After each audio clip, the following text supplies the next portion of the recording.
Good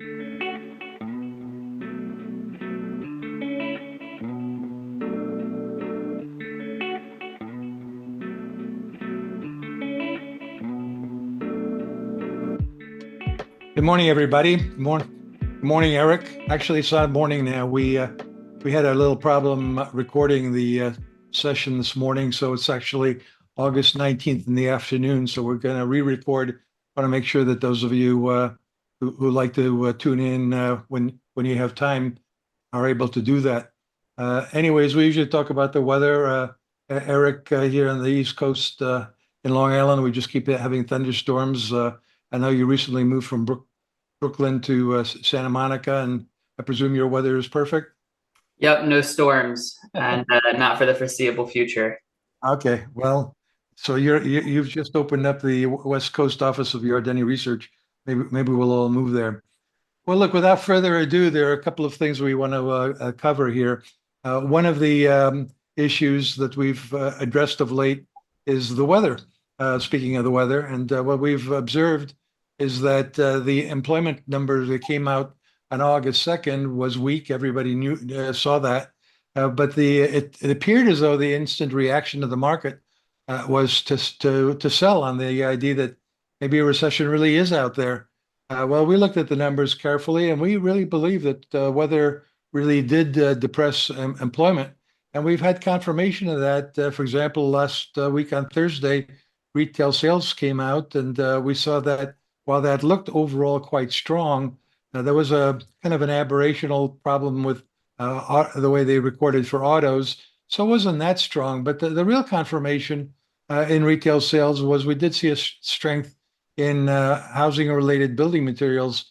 So we can only imagine that down in Texas, they scrambled in late June to Home Depot and places like that to get plywood. And then in July, they scrambled to get repairs. So both months had strong spending on building materials, which is inconsistent with the overall weakness in the housing market. So again, that's weather related. And then speaking of housing, we did see that housing starts took a dive in July, and it was led by single family homes, which was led by homes down south. So again, we believe that weather had a lot to do with it. If that's the case, then the next batch of indicators for August should show that the economy is doing pretty well. It should be better than expected indicators, particularly employment, and the unemployment claims have also the past week or two ticked down, favoring our view that the labor market isn't in fact deteriorating. Eric, let's go and have a look at some of these, and then I'll start off kind of reviewing the charts. Then you can pick up on what this all means for what the Fed is likely to do and what Jay Powell is likely to say on Friday. So I'll do a quick one here. First of all, here's that employment report came out August 2nd, and you can see that the market took a dive on that. These are all various market indicators. This, by the way, is the Nikkei, so I shouldn't be focusing on that just yet. But as you can see that right through August 5th, the market declined. Then it kind of stayed down, and then we did see some improvement, and then quite a bit of improvement. So that's really fairly impressive.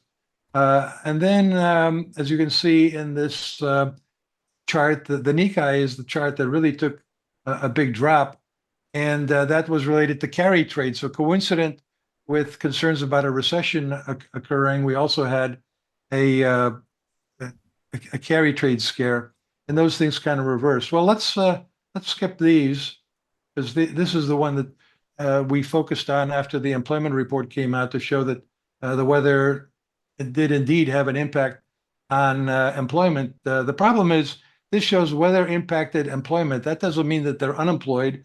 That they might have stayed home and still gotten paid. So that doesn't necessarily suggest that the unemployment rate was boosted. But on the other hand, average work week was down, and people that couldn't get to work, maybe they kept working one part-time job, and the other part-time job they filed for claims. Anyways, we look at July as an aberration, the weather-related aberration, and this kind of confirms it. Initial claims, which had risen in July, kind of came down here near the end of the month, And this is actually for August 9th, is the latest data. This is what I mentioned earlier. This is housing starts, took a big drop in July. And as you can see, that was single family housing, took the big drop. And when we look at it by areas of the country, it turns out that the biggest drop was in the South. I had that chart in here, somehow or other kind of disappeared on me. But we did look at it by the regions. The payroll employment and construction all-time record high, even though the storm probably had some impact on housing starts and construction, but it was up 9,000. Maybe it would have been up more if it wasn't for that. This was payroll employment in various areas of the construction market doing quite well. Industrial production, when the Fed put out that release, they said that it had some impact on the output of utilities, electric utilities, particularly in Texas, obviously, and the petrochemical and liquid gas industry also got hit. This is they didn't make a comment in the Fed release on industrial production assemblies of autos, but that took a drop, and we think that's an aberration. We doubt it's a weather-related aberration, but it could be related to retooling in the summer, though the data is supposed to be seasonally adjusted. But it just doesn't make sense. This is the beginning of a major drop. We expect that'll rebound. And as you can see, car sales, total car sales, have remained fairly steady and fairly high. So there's no reason for production to go down. Meanwhile, lots of strength in technology. All these sectors continue to move higher. This is another sector, all-time record high, defense. No surprise there. And this chart just confirms that the ISM Manufacturing survey is worth watching, and it has been indicating that industrial production would remain weak. But as Eric and I have been pointing out, the economy is less interest rate sensitive. It's in a goods growth recession, not outright recession, but services are still doing well, as is technology, which includes things like software and R&D, and of course, a lot of building of manufacturing facilities, onshoring going on. This is what I mentioned before on retail sales. You can see that there was a big increase in motor vehicle retail sales during July, but that was a computer hacking issue that led to a big drop in this number during June. So that was the hack problem was resolved, and you can see there was a big increase here to offset that. But here's what I mentioned before on building materials and equipment up 0.9, which is kind of interesting that there was such a big increase, and it was a relatively big increase the month before. So we think that could be very much weather related, and maybe other categories of retail sales were hampered by the weather, maybe food services, for example. And so as the weather issue dissipates in the August data, we expect retail sales will still be a solid number. Eric, you want to just tell us what this all adds up to in terms of the Atlanta Fed's GDP Now model?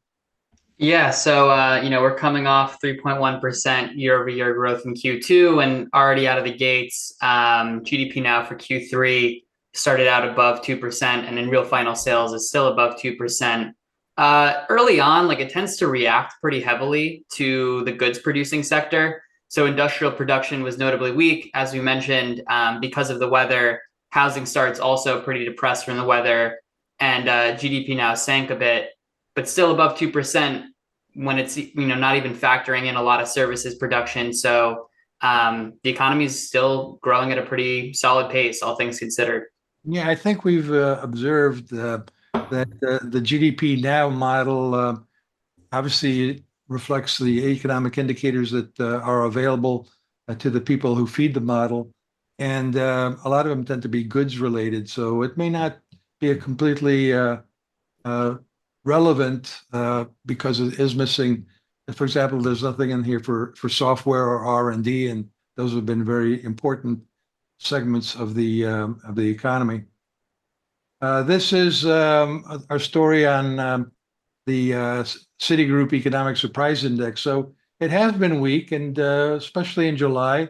And again, we think some of that might have been weather related. If so, this should bounce back. And as we'll show in a minute, this series is fairly highly correlated with the 13-week change in the Treasury yield. So we're kind of thinking that if we're right and we get better than expected economic indicators going into September, then that'll have an influence on what Fed policymakers say, and it could very well lead to some uptick in the bond yield, maybe back to 4.5%.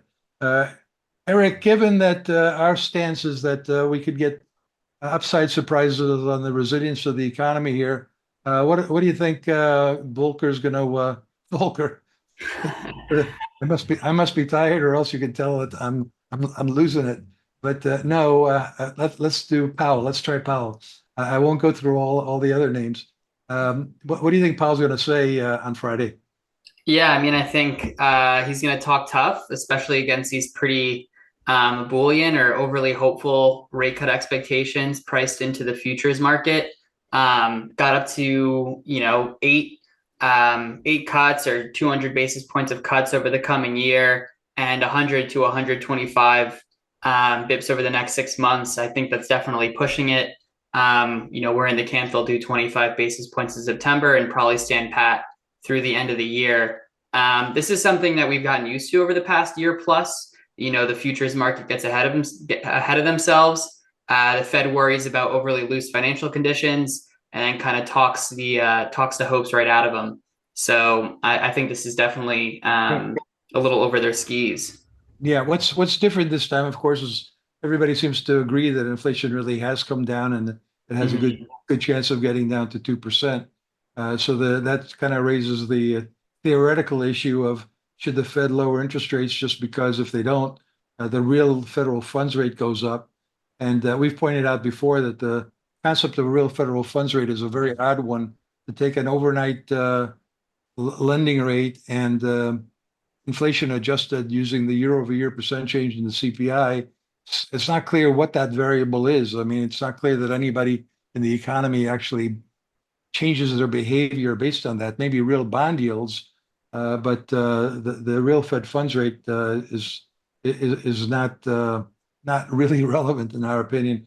And by the way, Eric, just you're doing some work for tomorrow on the that has implications for the the neutral rate or the real rate that the economy can grow at without much inflation. What's your spin on that?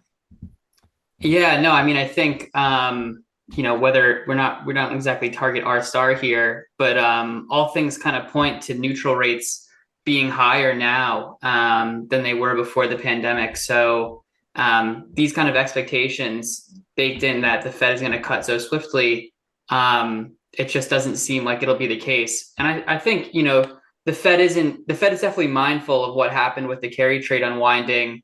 And I think what they're going to take away from that is there's no reason to swiftly cut rates, like to go so quickly. Had they done 50 basis points in July or had they emergency rate cut, that unwind would have been steeper. And part of the reason the SVB and that regional bank crisis happened was because rates were raised so quickly. So I think they're going to go very slowly and smoothly to try and not shock markets or financial conditions. Yeah, so when we say one and done, well, we're not suggesting that they couldn't continue to cut rates next year, but we're data dependent like they are, and I think we think they're going to be relatively conservative, and so when Powell speaks on Friday, he's likely to be less dovish than the markets. The markets are very dovish, expecting a lot of cuts, and you can see that the bond market here in Figure 21.